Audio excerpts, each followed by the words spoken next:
went to sea in 1951, about October 1951.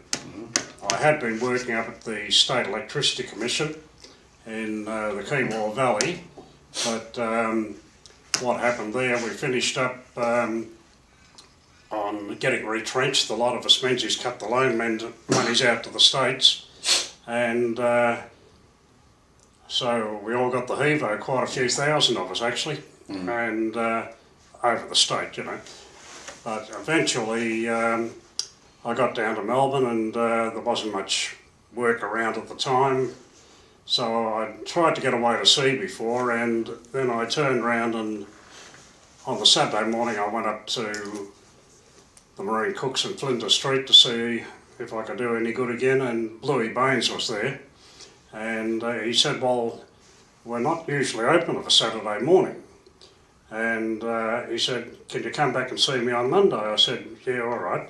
So as I was to learn years later, well, not years later, he was always open of a Saturday morning, but not to run the pickup, he was running the book. And anyway, I went and saw him on Monday, and he said, could you handle a second baker's job on the Menunda? Well, naturally I said yes. I didn't even know what the Menunda was. Could have been a horse and dray. So that was okay. Anyway, by the Wednesday I had my medicals, done everything I had to do, and I went down and joined the Menunda. And the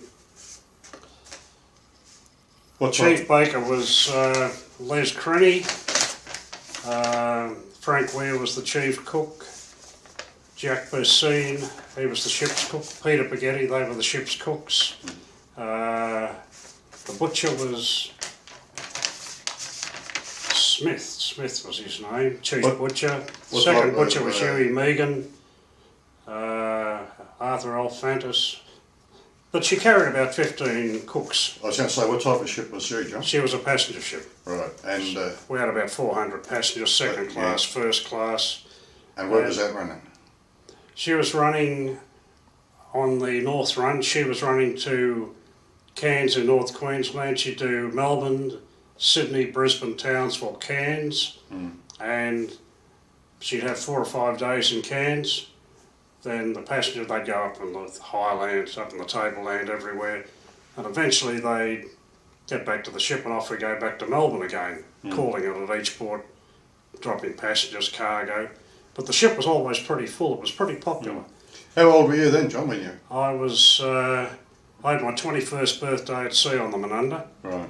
And I was the only one that knew about it. Yeah. I kept it pretty quiet. I was sunbaking on the poop deck actually, and but I was the only one that knew about it. But birthdays and that didn't mean much to us in those days. You know, they'd come and go. I mean, it's your 21st birthday is a pretty big thing these days, I suppose. But then it wasn't so much of a thing. So what made you want to go to sea? Do you remember that, or do you know that? Well, I always had an inkling I wanted to do it. You know, even when I was up the Quayside Valley, before I went up there, I tried to get away, but you've got to be in the right place at the right time, and I just happened to walk in on the Saturday morning. If I'd walked in on a weekday, I probably wouldn't have got away, you know. And but there was nobody out of work. He needed a baker, and but I'd always wanted to go to sea. I'd always tried to get away. I tried quite a number of times, at least half a dozen times, and I hadn't done any good. But that started off my career going to sea, and I was to do it for the next 44 years. Yeah. What were the conditions like then for you in there? In the passenger ships, the conditions were quite good.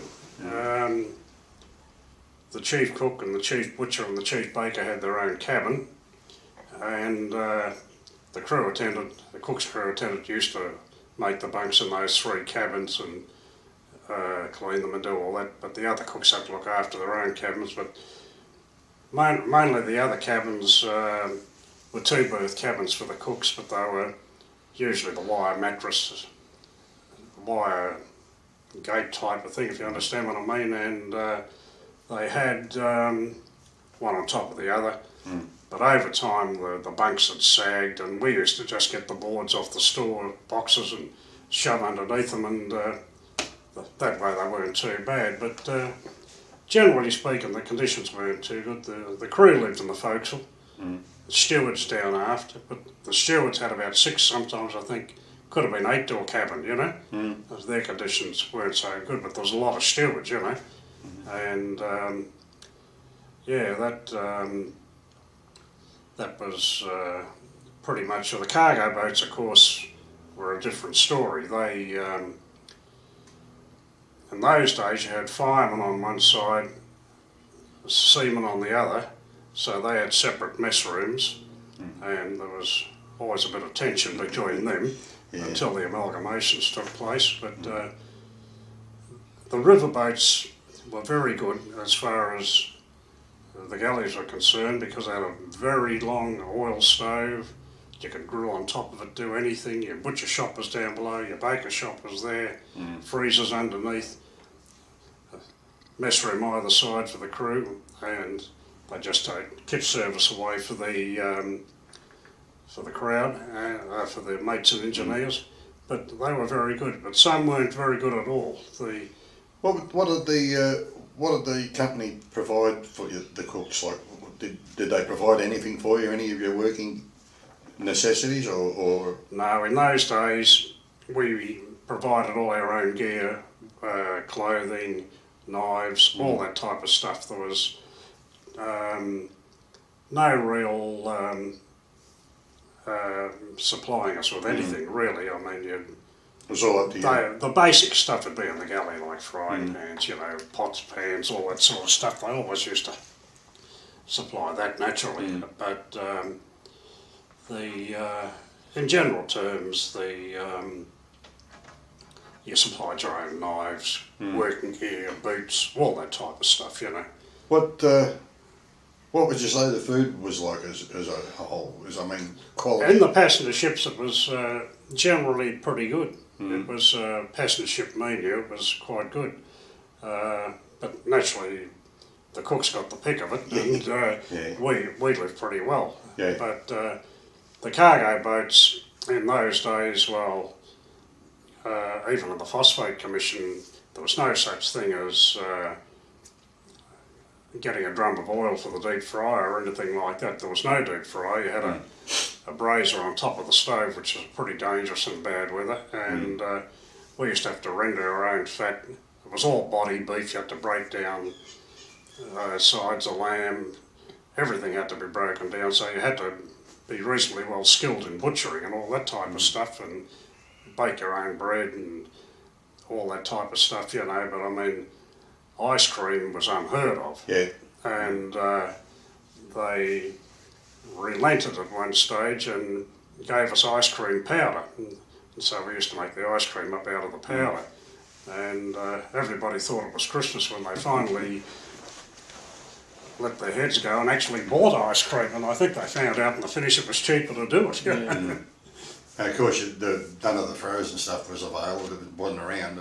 Very, very little of it. Even in the passenger ships, we had to shell the peas ourselves for 400 passengers.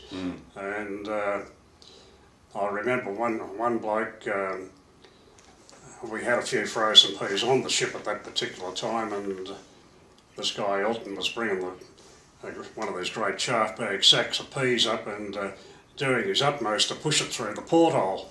And at that moment the chief steward walked round the corner, and Elton says, "Oh, I just made it up the stairs." He said, "Look, push it through and be done with it." And so we used the... Taking stores on for those passenger ships must have been a big job. For the numbers, would it? It wasn't all that bad. We weren't involved in it. It was the butchers mostly. All right. Mostly dry stores. Well, they had a storekeeper there, a steward storekeeper. He would have handled all of that. And the butchers would just get their meat in. There was a big gun port door used to open out, and everything would be slid through there straight down into the freezers. And let me think, veg and all that sort of stuff. Yeah. We all have to get in and give a hand with that. But But I mostly worked as second baker, chief baker on the passenger ships. Occasionally I'd take a relieving job, and I'll be in the scullery or working as a third cook on the galley or something of that nature, you know. But in those days, all our blokes were trained in the passenger ships, and as a consequence, they all had pretty good experience in that. And but when the passenger ships went, we lost that sort of training area, and we had to look to other ways of training them, and that's part of the thing when all the training came in, you know, the training schools and all that type of stuff. We got all those going through the William Angliss College and the Ryan College in Sydney and all that, but that was very much down the track, you know, to the latter part of the time I was in the industry. But in general terms, it was pretty good. But some of the cargo boats were absolutely terrible. I remember I joined the ship, the Austral, in Sydney, and finished up in the UK. And I got on the pool there for a while. Before I knew what had happened, I was on the train to the Hook of Holland to join this Athol tanker in Antwerp. And I knew nothing about what was going on. You know, I was the second cook and baker, and just to give you an example of what you could run into. Anyway, I walked around the corner of the refinery, and there was this long, hungry funnel sticking up in the air, and anybody that knows anything about tankers, I discovered the crew lived in the forecastle. That's how old she was. There was a coal-burning stove. There was two coal-burning stoves. One was wrecked. But they'd had lacticus and Hindus in her at one stage. There was salt water in the galley, and you had to pump your water up by hand outside the galley. A couple of pumps outside the galley, and the bread making facilities consisted of a tin dish, and we had a stove that wouldn't burn. It was only later that I realised it was full of ash and had never been cleaned out, you know. The second engineer used to appear regularly at 11 o'clock every day with a gasket out of the engine room. He'd shove it in the firebox and belt it out on top of the stove. But she'd break down every day. She was trim screw, fortunately, but every day she'd break down around about 11 o'clock, you know. But it was... Just while I think of it, John, what was your last job on the coast? Osco Star. And when did you leave that? When did you retire? I got out of her in January '94, I think I got out of her. Right. And I've got it here somewhere. The last ship was the Osco Star. And she was joined her in Singapore on the 22nd of the 4th, 92. Prior to that, I went chief steward for a couple of years. I was in the S.O. Gippsland, in the Capricornia and the Tasman, and then when I decided to give it away and kind of go back to sea, it was the shortest time I was ever on the roster. I was there, I think, 15 seconds, and I was in the Osco Star. And but when we went up there, the war in the Balkans had just broken out, and she had a Norwegian master and I think Croatian engineers and Filipino crew. And there was one engineer there very, very disturbed, and Graham White, the engineering super from ASP, he made arrangements for him to contact his family in, I think it was Croatia or wherever it was there, and he was pretty relieved sort of a bloke. But we had quite an interesting thing. We got away and eventually got away, and next thing I know, we've got pirates on board the ship, and we got over that all right, and I just locked the door and threw my passport and all my gear under the bunk, and but they never got much. There was no money left on the ship. We'd been working by for 4 weeks. I think they got about $400 and the wire chain off the lookout's neck, and tied the old man and the skipper up. But where did that happen, John? Singapore Strait. Yeah, Hallsborough Light off Singapore. Yeah. were hardly out of the place. Mm. And anyway, that was all right, and we got over that all right. And after that, everything was had a bit of cleaning up to do and rearranging of galleys and all that sort of stuff. But we got over it. We got the ship running really well on the finish. That leads on to the next one then. What were some of the highs and the lows of your time at sea? Well, some of the high points and some of the lows, if you can think of them. Well, there weren't too many lows, you know. There was always problems on that, but I think one of the highs in my career was the Australian Trader when we got that started off, and it was the first time they'd ever picked a passenger ship up off the roster and got it going. They'd always put selectees into it, but anyway, we got the ship going all right, but eventually she went up to Sydney to take over the Empress's run, and they brought the Empress down to Melbourne. And we went up to Newcastle for the dry dock, and we'd been told by the ANL that there was absolutely no intention to put extra cooks, stewards or stewardesses in the ship, nothing of that nature. Anyway, it was only a few days before we were due to start the run, and I was talking to one of the cooks, and he said, "Have you seen that plan?" And I said, "What plan's that?" He said, "The plan for all the extra cooks and stewards and everything." I said, "No, I haven't seen it." I said, "Where is it?" Well, he said, "Everybody else has seen it." And I said, "Oh yeah." I said, "Show me to." So he got hold of the steward, and we eventually found it in a drawer. And I couldn't believe what I was looking at. All the accommodation for extra cooks and stewards and all this sort of thing. And I said, "Look, just keep quiet about this. I'm going to knock this plan off." So I knocked it off, and I had it couriered down to Sydney. I rang Bill Heath, and he said, "If this is as important as I think it is, we've got something here." I said, "Well, that's important, all right." Anyway, we had the plan back the next day with the stewards' delegates brought it up, and I just dumped it back where we found it. Anyway, off we go. Well, we've got a cafeteria, and the passengers sitting up in the cafeteria on these swing-around seats. We've got a 5 o'clock meal hour for them.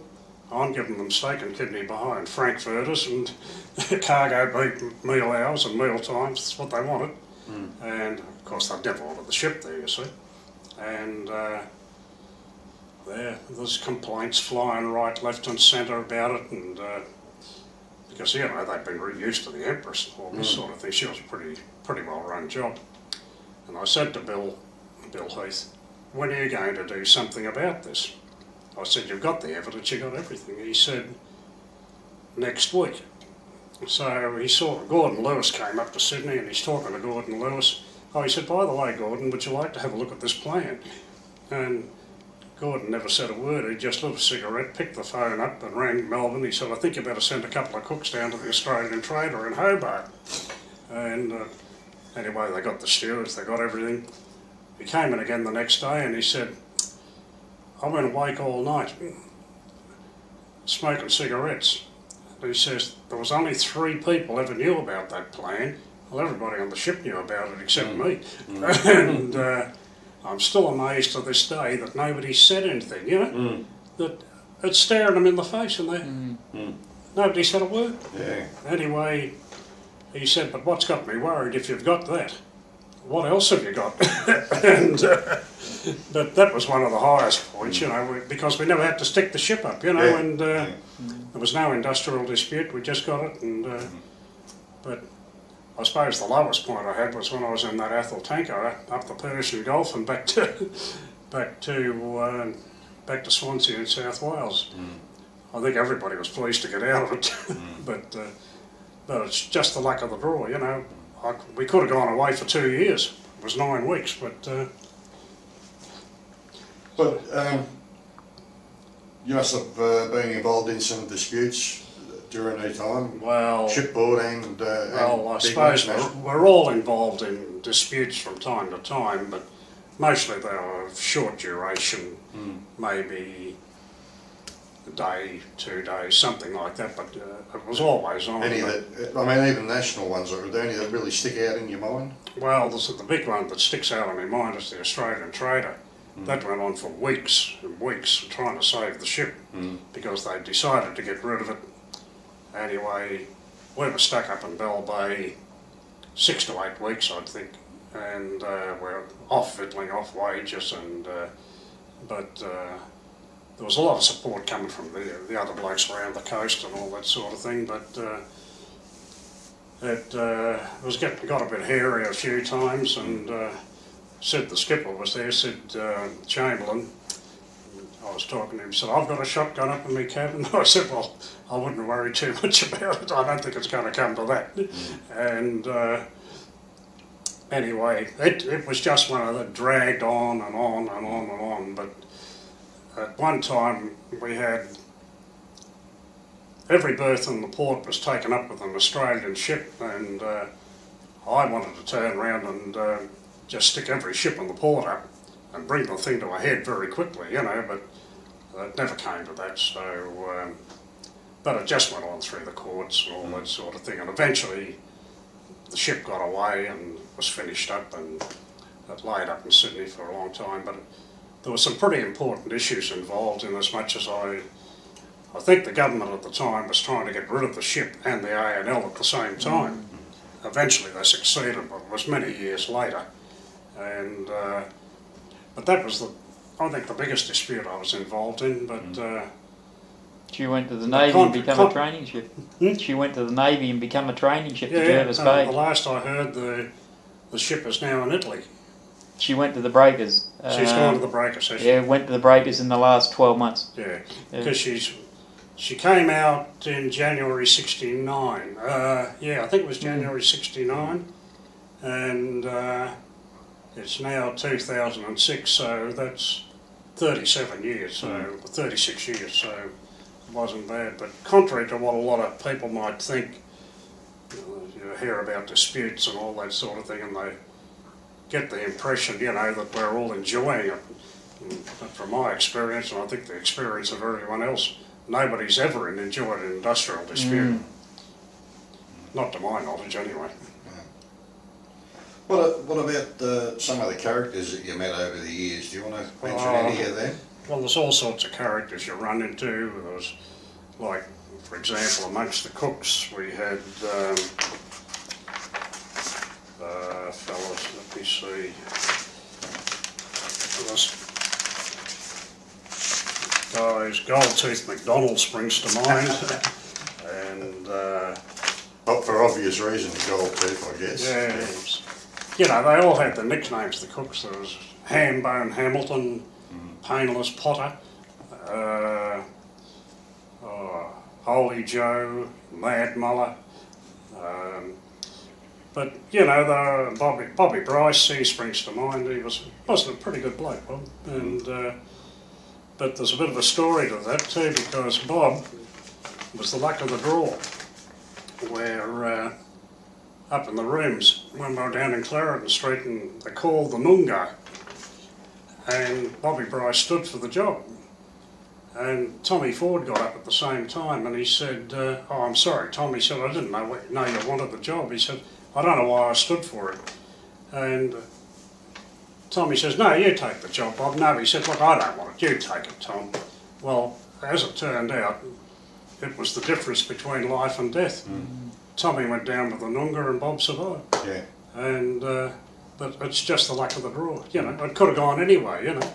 And but some of the other blokes that come to mind, I'm thinking of blokes like the union officials that all came up out of the galley or off the deck, like Garrity, he came off the Coltex Manchester early, pulled him into the office, and some of the work they done was absolutely fabulous, you know, and I think that what we've got to do is try and recognise those blokes. You're talking about blokes like Tappy Swettenson and Laurie Steen, John Benson, Jimmy Trudeau, Lenny White for the cooks, Bluey Baines, there's Guy Lawson for the stewards, McDonald, and all of those blokes, you know, they all contributed an enormous amount to the industry, and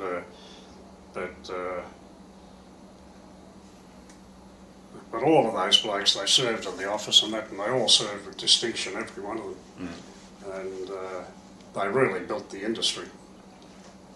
What was your views on the amalgamation of the cooks? Well, it's strange how the amalgamation started off. I'd been trying to bring it about for 20 years.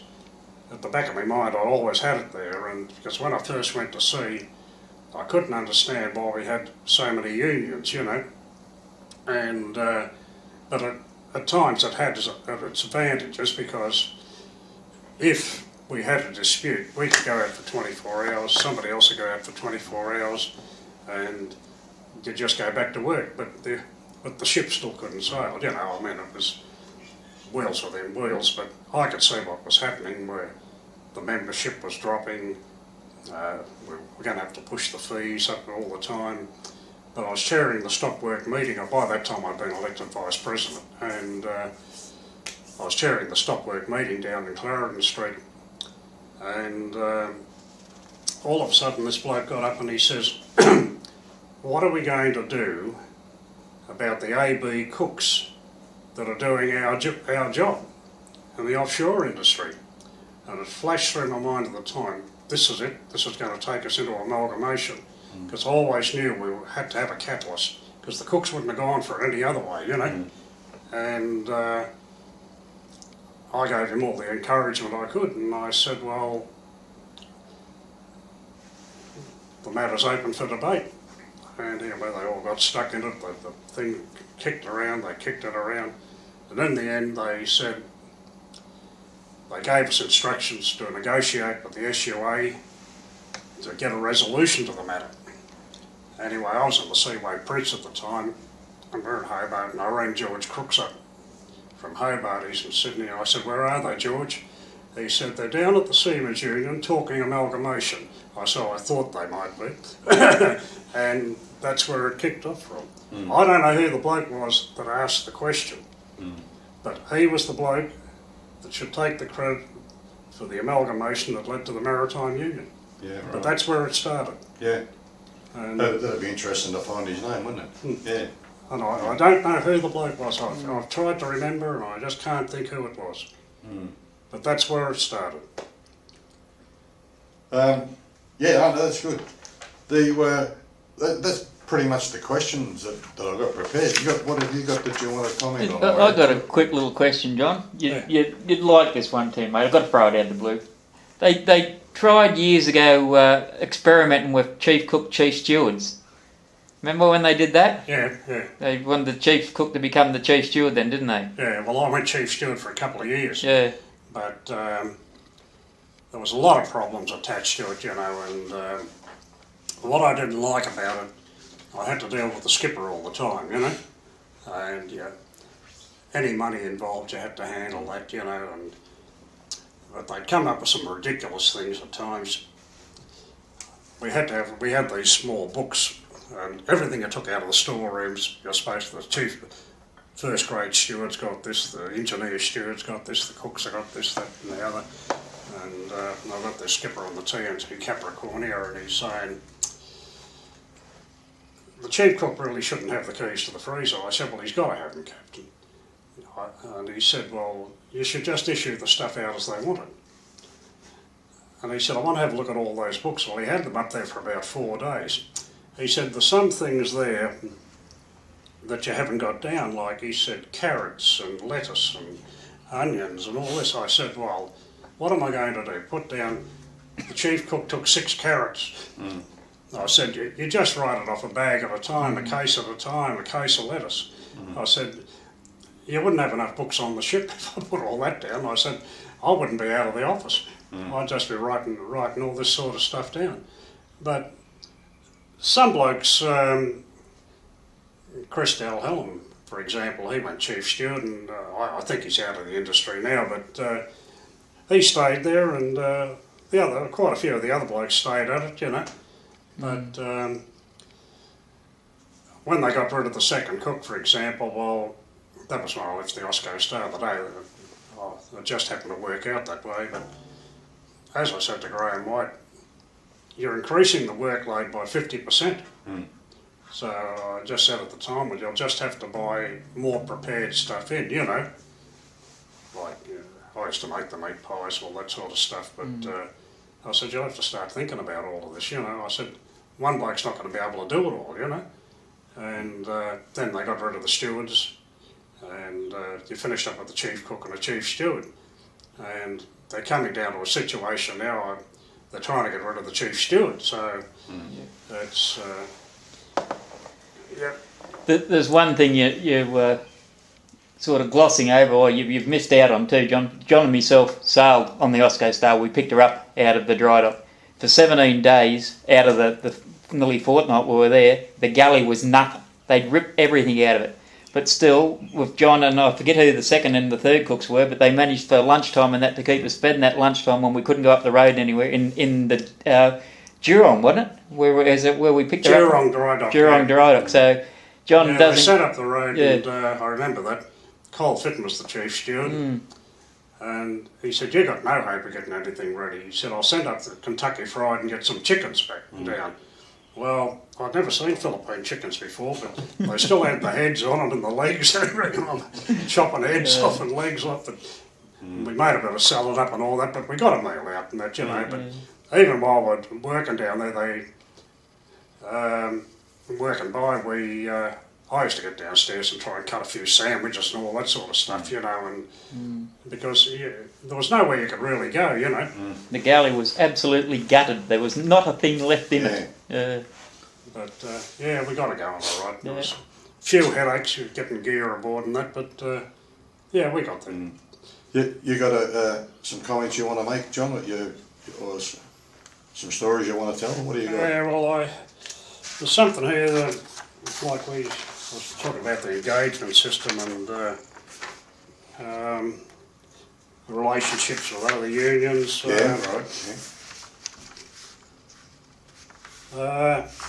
We have relationships with the other unions. They were usually pretty good, and there were 7 unions on the coast in those early days, and I realised for some time it would not be possible for this to continue as we were losing members through job losses, reduced manning, rising costs.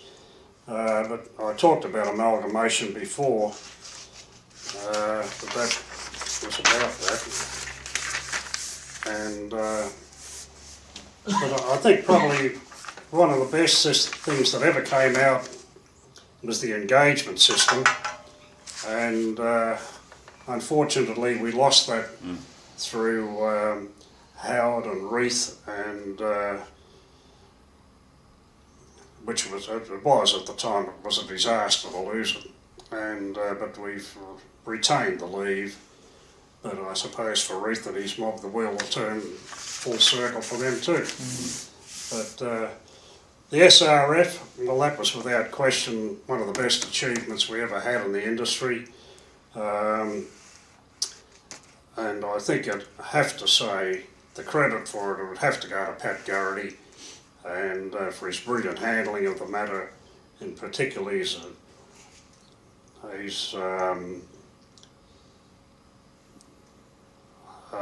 in particular the pro rata clause that he had inserted in the agreement. And for those that don't understand what it means, it's the payment started off at $2.50 a week, I think, and the ship owners, we put $2.50, the ship owners would put $5. But with the pro rata clause, if there was any increase, that was taken back to the inception of the scheme, and it was into the trust deed. But when I left the industry, I think we were paying about $40 a week or something like that. It may have been more, I'm not quite sure. But that $40 was doubled to $80 and went right back to the start of the scheme in '72. And that was probably the best thing that was ever put into the industry, because where blokes were used to be thrown on the scrap heap, they had nothing. And one thing always stood out in my mind was with Bill Heath. We were sitting in the pub having a drink many years ago, and this other guy was there. I didn't know him personally, he was the chief cook. He'd had a heart attack and been tipped off the ship, and he said, "Bill, can you do anything for me?" he said, look, he said, I've tried. He said, but I'll have another go. I'll get in touch with you next week. And I said to Bill, what can you do? He said, I can't do a thing. He said, there's nothing I can do for him. And he was dumped out of the industry, nothing. He's got a bad heart, he couldn't work. Anyway, poor bugger, he died the next week. So, but it always stuck in my mind, you know, and I thought, well, down the track we've got to try and do something about this. It's, but I think probably the most important thing that comes out of all of this is the union itself. Without the union, we wouldn't have achieved a damn thing. And with the amalgamations now, we've got the Maritime Union. Between the lot of us, I suppose you could say, we all built it. And we're handing it over now to younger people. And it's absolutely crucial that the union remains intact. That is the most crucial thing. It's, I never thought I'd see the Maritime Union in my lifetime, but I'd always had it in the back of my mind. But another thing I've got in the back of my mind is an international union of all dock workers and all seafarers combined in one international union. That could be 50, 100 years away. It may never happen, but it certainly won't happen in my lifetime. But it's something to think about. But to all the young blokes out there and all the young people, everything you've got, you've obtained through the union. And without it, you'd have nothing. You've got your SRF, and the young blokes today in the union, they've got getting good money up on the Northwest Shelf, not so good on the coast in comparison, but still good money. But anybody that comes into as a young man, they'll go out with a really good payout. They'll have no worries, not have to worry about the pension or anything like that, you know. That's been a huge help to me, what I got out of it. But if it had been there when I was a young bloke, first came into the industry, I'm quite all right now, but we would have been laughing. Well said. You wouldn't even be thinking about the pension. No, that's for sure. Well said. But that's the way it's going. But a lot of people, it's a bit disappointing that you see the stop work meetings today since company employment came in. They should really take a hard look at themselves and what they've got and where it came from. We should be making an effort to get more people into the stop work meetings. I don't know what can be done about it, but same old faces, John. Same old faces, mate. Certainly brings one thing to mind that I remember. We're having the meetings up at the Trades Hall in Lygon Street, and the SRF was not that old at the time, you know, and I think it was back in the 80s. And there'd been a very bad economic slump. And I walked into the rooms, into the meeting, and there was standing room only. And I suddenly realised that the subject wasn't industrial, it was, is the retirement fund okay? I'd seen blokes there that I'd never seen them before in my life, and I've never seen them since. But yeah, well that's about all I can think of. That's good. There's plenty more, but at the moment I can't pull it out of my head, you know. That's all right, mate. That's good. How are we going? We finished? Or? Yeah. That,